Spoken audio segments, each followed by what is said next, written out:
G'day everyone, Scotty here from One Green Thumb Gardening in Toowoomba. Today I just wanted to do a bit of a video about how I approach my gardens when taking over customers and what I do as regular ongoing maintenance. So as a full property maintenance service, we don't do mow and blows.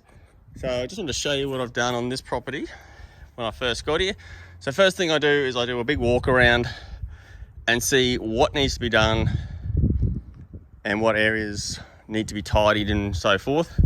So what I've done is I've come through and I've selectively pruned branches on our weeping cherry to create undergrowth and just help it with its shape. I've got a climbing rose in the back, that's why he's up there. And then I've pruned back this guy just to try and cover that gap there. Gone through, I've pulled all the weeds out and all the grass. I didn't realise it. And then yeah, trim back that guy from the edge. Cut my little pine.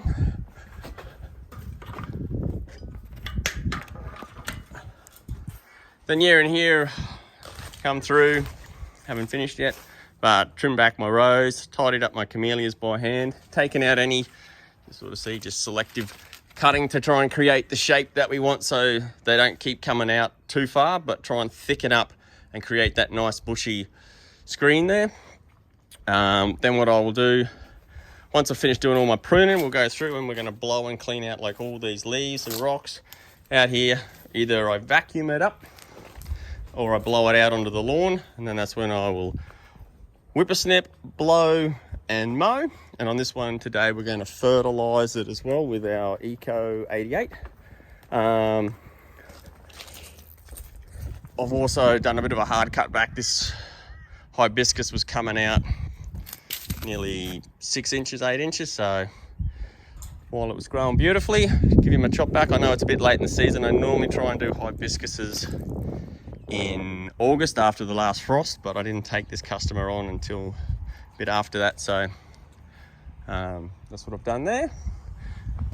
And then once I've finished mowing, do my final blow, and then I'm going to go through, I'm going to spray the grass as well, and any weeds that are popping up in garden beds or anything that shouldn't be there. And then also what I'll do is I'll take down notes of what needs to be done on the next time. So for example, we can clean out this guy if I don't get him done today.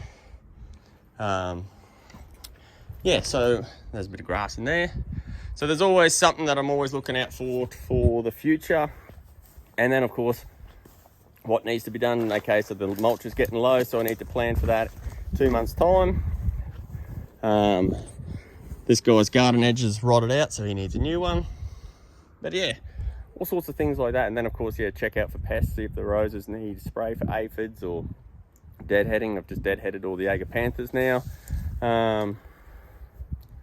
Yeah, that's generally what I try and do. Come in, mowing is sort of one of the very last things you do because you want to create your mess and then clean up last.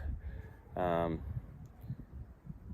see people come in and they'll mow, then do their tidy ups, throw all the crap on the grass, try and rake it up, but then you still got shit left behind. So yeah, a bit backwards. Anyway, so that's what I'm out and doing today. Thanks for watching One Green Thumb Gardening, and have a great day. See ya.